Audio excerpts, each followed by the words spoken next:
ہماری تو اس حوالے سے دلیری اس وقت سے ہے جب کہ ان ٹاپکس کے اوپر بات کرنا بھی ریاستی جرم سمجھا جاتا تھا. یعنی 8 سے 10-12 سال پہلے کی بھی آپ میری ویڈیوز دیکھیں تو میں نے ہمیشہ ایکسٹرا جوڈیشل ایکٹیویٹیز جو ہیں ماورائے عدالت کام، خواہ وہ کوئی مذہبی جماعت کرے توہین مذہب کے نام کے اوپر، یا کوئی ریاستی ادارہ حب الوطنی کے نام کے اوپر، میں نے ہمیشہ ڈنکے کی چوٹ پہ اس کی مذمت کی ہے اور آج تک کر رہا ہوں. آج کل تو فیشن بن گیا ہے کیونکہ اب تو ریاستی پالیسی یہ بن چکی ہے. اسی کے تحت ضرب عضب اور رد الفساد، آپ کو پتہ ہے یہ 2 فوجی آپریشنز پاکستان میں شروع ہوئے. آج تو حالات بڑے سازگار ہیں اس طرح کے معاملات میں بولنے پہ. اس وقت جب کہ ہمارے ریاستی اداروں نے ان مذہبی جماعتوں کو، دہشت گرد تنظیموں کو گود لیا ہوا تھا امت کے اور پاکستان کے وسیع تر مفاد میں تو اس وقت بھی کہتا تھا کہ تواڈے گاٹے فٹ ہون گے، اور دیکھو پھر کیسے گاٹے فٹ ہوئے ہیں. ہن لیندے ہی نہیں پہ، ایک گاٹا لا کے لگتا لواؤن گے، اللہ نہ کرے ایسا ہو.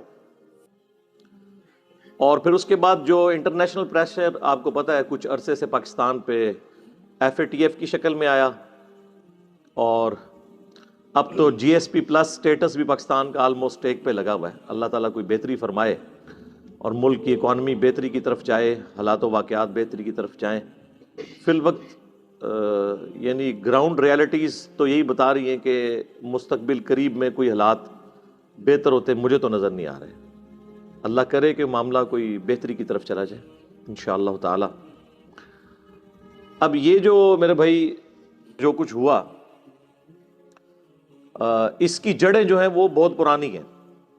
40 سال سے ہم نے اپنی غلط پالیسیز کی وجہ سے جو فصل بوئی تھی، آج اس کا رزلٹ ہمارے سامنے ہے. ایک دن میں تو اتنی بڑی خرابی نہیں آتی، ایک دن میں تو دیمک نہیں چاٹتی، ایک دن میں تو زخم کینسر نہیں بن جاتا. اس کو وہ کہتے ہیں نا تھیندے تھیندے تھیں جاندہ ہے بندہ. یہ وہ والا معاملہ ہوا ہے.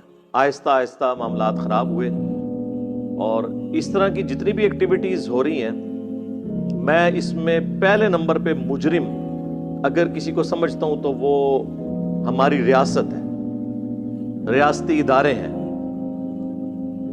جن کی سرپرستی ہماری مذہبی جماعتوں کو اتنا عرصہ تک حاصل رہی، امت اور پاکستان کے وسیع تر مفاد میں انورٹڈ کاماز کے اندر. اس کے بعد مذہبی جماعتیں، اور اس کے بعد پھر ہماری جاہل عوام. لیکن ڈرائیونگ سیٹ کے اوپر ریاست ہوتی ہے، اس میں چاہے ہمارے حساس ادارے ہوں، چاہے ہماری پولیٹیکل پارٹیز ہوں، حکومتی عہدے داران ہوں، یہ سب کے سب اس معاملے میں مجرم ہیں. سب نے یہ مل کے حصہ ڈالا ہے جس کا آج ہم رزلٹ بھگت رہے ہیں.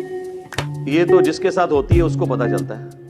بخاری اور مسلم کی متفق علیہ حدیث ہے، اللہ کے محبوب صلی اللہ علیہ وآلہ وسلم نے فرمایا کہ کسی کو آگ میں جلانا یہ عذاب صرف اللہ تعالیٰ کے ساتھ خاص ہے کہ وہ اپنے مجرمین کو قیامت کے دن آگ میں جلائے گا. کسی مخلوق کے لیے روا نہیں کہ کسی دوسرے کو آگ میں جلائے. کافر ہو مسلمان ہو، آپ یہ کام کر ہی نہیں سکتے. تم لوگ یہ سمجھ رہے ہو کہ ہم اس طرح کے معاملات کر کے تو ہم جنت میں چلے جائیں گے، اور ایسے مواقع پہ وہ لوگ آپ کو زیادہ تر بڑھ چڑھ کر آگے نظر آئیں گے جنہوں نے زندگی میں نماز بھی کبھی نہیں پڑھی ہوئی ہوگی. اس طرح کے کام کرنے میں، لوگوں کو قتل کرنے میں، املاک کو آگ لگانے میں، ATM مشینز لوٹنے میں، دنگا فساد کرنے میں، یہ سب سے آگے آپ کو نظر آئیں گے، کیونکہ ان کو پٹی یہ پڑھائی گئی ہے کہ یہ سب سے آسان ذریعہ ہے جنت میں پہنچنے کا.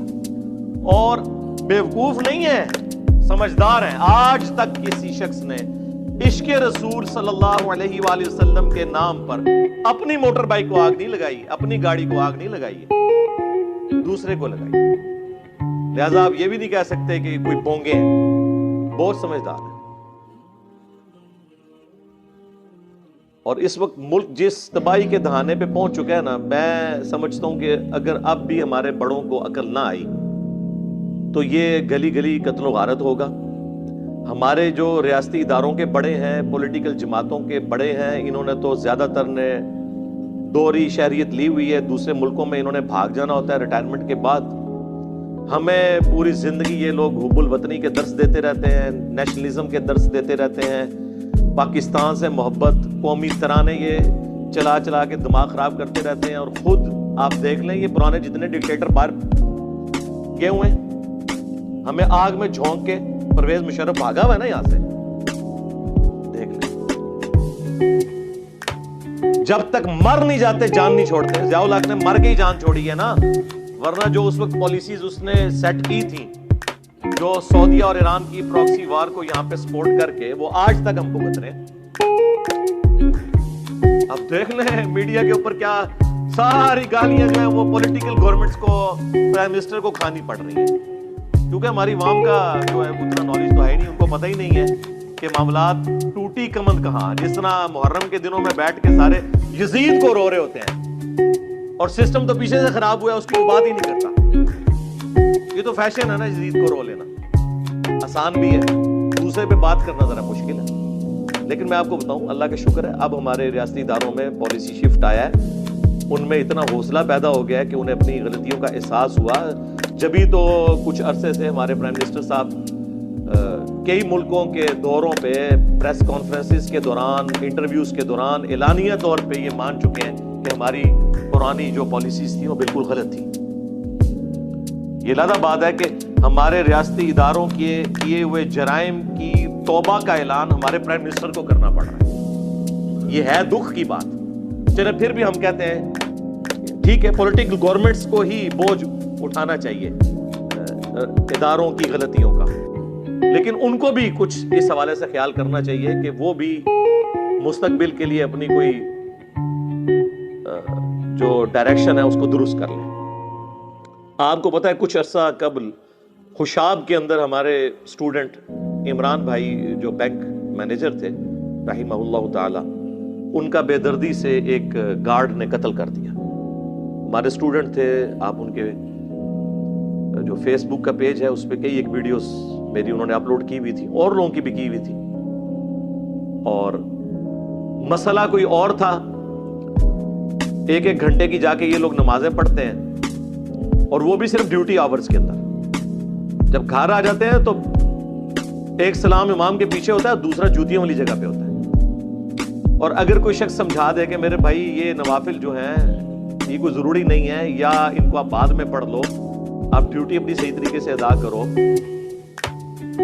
اس بات کا غصہ نکالنے کے لیے اس کی پلی لی جائے، اور پلس اس کو توہین مذہب کا نام دے کر کہ جی یہ تو انبیاء کا گستاخ ہو گیا۔ یہ بھی ہم اپنی طرف سے طے کر لیتے ہیں کہ کون سی چیز جو ہے وہ انبیاء کی گستاخی ہے۔ انہیں شہید کر دیا گیا، بعد میں خیر مذمت کرتے رہے، ابھی تک اس کے قاتل کو سزا ہوئی کوئی نہیں ہے، صرف کورٹ نے ڈیسیژن کیا ہے۔ اور ماشاءاللہ پچھلے دنوں آپ نے دیکھا ہمارے چیف جسٹس صاحب کس طرح گرجے ہیں۔ یار یہ لوگ بعد میں اپنی تقریریں دیکھ کے شرمندہ بھی نہیں ہوتے؟ ان کے دعوے دیکھیں اور ان کی عدالتوں کے، میں کرتوت لفظ نہیں بولتا، کارنامے دیکھ لیں، آج تک کسی کو اس طریقے سے سزا نہیں ہوئی ہے۔ اور کسی اگر جو کوئی مجبور شخص جس کے اوپر اس طرح کا توہین مذہب کا الزام لگا، اس کو اگر عدالتوں نے چھوڑ بھی دیا شواہد ناکافی ہونے کی وجہ سے یا جھوٹا الزام ہونے کی وجہ سے، عوام نہیں اسے چھوڑتی، وہ عدالت سے بری ہوتا ہے۔ یہ کچھ عرصہ پہلے کی بات ہے، ہمارے جیلم شہر کی تحصیل ہے پنڈ دادن خان، وہاں پہ وہ ایک مولانا صاحب تھے، جماعت اسلامی سے ان کا تعلق تھا، ان پہ اس طرح توہین مذہب کا جھوٹا الزام لگا، کافی سال انہوں نے قید کاٹی، بعد میں ثابت ہوا یہ بالکل غلط ہے۔ بیچارے وہ پہلا جمعہ پڑھانے آئے ہیں تو وہ باہر نکلے ہیں تو ان کو شہید کر دیا گیا گولیوں کی، اور ان کے ساتھ بیٹا بھی شہید ہو گیا۔ یعنی وہ عدالتیں چھوڑ بھی دیں، عوام نہیں چھوڑتی، تربیت ہی ایسی ہوئی ہوئی ہے، عوام کو کون سمجھائے جی؟ لہٰذا آپ یہ سمجھ رہے ہیں جب آپ کسی پہ الزام لگا دیتے ہیں نا توہین مذہب کا، جھوٹا بھی، وہ مارا گیا، آپ اسے کوئی دنیا کی طاقت بچا نہیں سکتی ہے، کیونکہ عدالت چھوڑے گی بھی تو عاشقان رسول سو کالڈ تیار بیٹھے ہوئے ہیں اپنی جنت پکی کرنے کے لیے اس کو جنت میں بھیج کے کیا کریں گے؟ یہ سری لنکا والا جو واقعہ ہوا آفیسر کا، سیالکوٹ میں کہہ لیں یا وہ اس روڈ کے اوپر وزیر آباد والی، اور شروع کہاں سے ہوا ہے؟ وہ ایک سٹیکر کی بنیاد بنائی گئی ہے. یا سٹیکر کو ہٹا دینا یا پھاڑ دینا، یہ نبی علیہ السلام کی گستاخی کیسے ہو گئی؟ ورنہ یہ سارے مولوی مجھ سے پکی لے لیں، میں آپ کو اس پلیٹ فارم سے چیلنج کر رہا ہوں سارے مولویوں کو جو یہ سمجھتے ہیں نا کہ کسی کا سٹیکر اتارنا یہ توہین مذہب ہے، تو میں آپ کو بتاتا ہوں کہ آپ کسی بریلوی کی مسجد کے باہر جا کر دیوبندی یا اہل حدیث کا پوسٹر لگائیں کہ فلاں اہل حدیث مسجد میں یا اللہ مدد کانفرنس ہوگی، وہ پھاڑ دیں، آپ مجھے آگے پکڑ، وہ کہیں گے اس کا مطلب یہ کہ ہمارے بابوں کے خلاف بات ہوگی. یہاں پہ آپ کسی اہل حدیث کی مسجد کے باہر جا کے پوسٹر لگا دیں لبیک یا رسول اللہ کا صلی اللہ علیہ وسلم، وہ پھاڑ نہ دے، آپ مجھے پکڑیے.